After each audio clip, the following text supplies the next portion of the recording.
4টি কারণে ডক্টর ইউনূসের নেতৃত্বাধীন সরকারের বিরুদ্ধে সশস্ত্র বাহিনীর কোনো একটি বিচ্ছিন্ন গ্রুপ কর্তৃক বিদ্রোহ কিংবা কু করে ওনাকে সরিয়ে ফেলবে এরকম সম্ভাবনা একেবারেই শূন্য। আমরা রিসেন্টলি খেয়াল করছি বিভিন্ন সামাজিক যোগাযোগ মাধ্যমের বিভিন্ন গ্রুপে কিছু বিচ্ছিন্ন ব্যক্তি কিংবা শেখ হাসিনার অনুগত কিছু ব্যক্তি একটি প্রোপাগান্ডা তারা ছড়িয়ে দিচ্ছেন, সামরিক বাহিনীর বিরুদ্ধে অফিসাররা ক্ষুব্ধ হচ্ছেন এবং তারা ডক্টর ইউনূসের বিরুদ্ধে তারা অবস্থান নিতে পারেন কিংবা শেখ হাসিনাকে তারা আবার ফিরিয়ে নিয়ে আসতে পারেন, এরকম একটি বিষয়। তো যদি আমরা একটু চিন্তা করি যে একটি সামরিক অভ্যুত্থান কখন সফল হয়, যখন ওই অভ্যুত্থানের পক্ষে দেশের জনগণ কিংবা রাজনৈতিক দলগুলোর একটি সমর্থন ব্যক্ত হয়। সো দেশের জনগণ কখন সমর্থন প্রদান করে, যখন দেশের জনগণ এক্সিস্টিং যে পলিটিক্যাল পার্টি কিংবা সরকার তাদের দ্বারা ব্যাপকভাবে নির্যাতনের শিকার হয়, যেমনটি আমরা হয়েছিলাম শেখ হাসিনা কর্তৃক গুম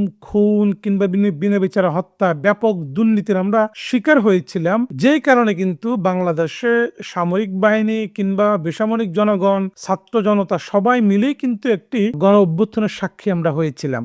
অনেকেই চ্যানেলটিকে এখন সাবস্ক্রাইব করেননি, আপনারা এখনই চ্যানেলটি সাবস্ক্রাইব করে ফেলুন।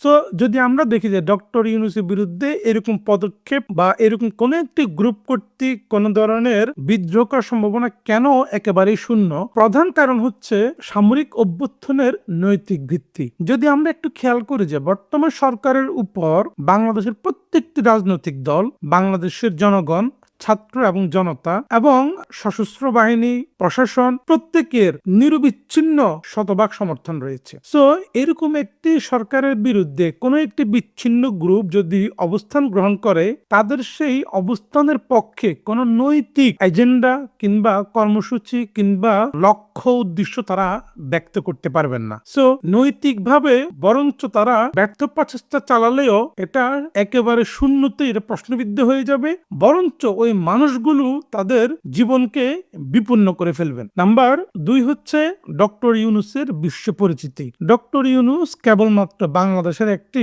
সম্পদ নয়, তিনি একটি বৈশ্বিক সম্পদ এবং যারা ইউরোপ আমেরিকায় যারা প্রতিনিয়ত যান তারা জানেন যে ওনার পরিচিতি আসলে বাংলাদেশ থেকে বিশ্বে আরো অনেক বেশি। সো এই মুহূর্তে যদি ওনার বিরুদ্ধে কোনো একটি গ্রুপ বিচ্ছিন্নভাবে কোনো কিছু একটা করার চেষ্টা করেন, ডেফিনেটলি ওনার যে বৈশ্বিক পরিচিতি রয়েছে সেই কারণে ওই গ্রুপটি মারাত্মকভাবে প্রশ্নবিদ্ধ হবেন এবং তারা আমাদের যে অত্যন্ত প্রিয় আমাদের ভালোবাসার যে সেনাবাহিনী সেটাকেও তারা বিতর্কিত করে ফেলবেন। এবং আমরা জানি যে ডক্টর ইউনূসকে বিশেষ করে ইউরোপ এবং আমেরিকাতে জনগণ ব্যাপকভাবে ওনাকে আসলে পছন্দ করে। 3 নম্বর যে কারণটি রয়েছে সেটা হচ্ছে জাতিসংঘ কর্তৃক নিষেধাজ্ঞা। আমরা জানি যে ডক্টর ইউনূসের সাথে জাতিসংঘের যেই পারস্পরিক সম্পর্ক কিংবা বর্তমান যে বাংলাদেশের যে অন্তর্বর্তীকালীন সরকার তাদের উপরে জাতিসংঘের একচ্ছত্র নির্বিচ্ছিন্ন যে সমর্থন রয়েছে, সো সবকিছু মিলে যদি কোনো এরকম একটি বিচ্ছিন্ন গ্রুপ শেখ হাসিনার পরামর্শে এরকম কোনো একটি ঘটনা ঘটার জন্য ইনিশিয়েটিভ তারা গ্রহণ করেন, ডেফিনেটলি তারা এই সশস্ত্র বাহিনীর যেই একটি বিশাল সাফল্য জাতিসংঘ মিশনে সেটাকে তারা প্রশ্নবিদ্ধ করবেন এবং ডেফিনেটলি জাতিসংঘ কর্তৃক নিষেধাজ্ঞারও একটি এখানে আশঙ্কা রয়েছে। কারণ আমরা জানি সশস্ত্র বাহিনীর যারা সদস্য রয়েছেন তাদের একটি স্বপ্ন থাকে জাতিসংঘ মিশনে যাওয়া কিংবা তার মাধ্যমে তাদের একটি অর্থনৈতিক বা একটি আন্তর্জাতিক একটি অভিজ্ঞতা অর্জনের তাদের সুযোগ হয়। সো কোনো একটি যদি গ্রুপ এরকম করার চেষ্টা করে, এটা আসলে মূলত সেনাবাহিনী যারা দেশপ্রেমিক অফিসার রয়েছেন, সৈনিক রয়েছেন, তারাই সেটাকে নস্যাৎ করে দিবে। জনগণের এখানে মনে হয় খুব বেশি প্রয়োজন হবে না। 4 নাম্বার যে কারণ রয়েছে জনগণ কর্তৃক প্রত্যাখ্যানের ভয়। আমরা জানি যে ডক্টর ইউনূসের সরকারের প্রতি বর্তমান বাংলাদেশের আপামর জনসাধারণের ব্যাপক সমর্থন রয়েছে। কিছু সমস্যা সরকারের মধ্যে হচ্ছে যেগুলো আসলে বর্তমান সরকারের করণীয় নেই, বাট এগুলা ডে টু ডে এগুলো হয়তো আমরা দেখবো যে কমে যাচ্ছে। সো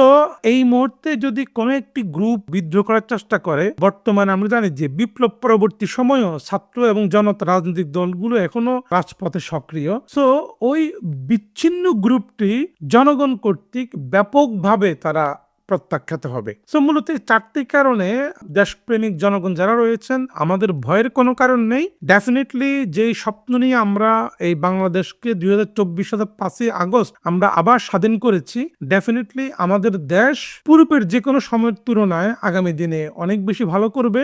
আমরা এই সরকারের উজ্জ্বল সফলতা কামনা করি। সবাইকে ধন্যবাদ। আপনারা মতামত দিবেন। আসসালামু আলাইকুম।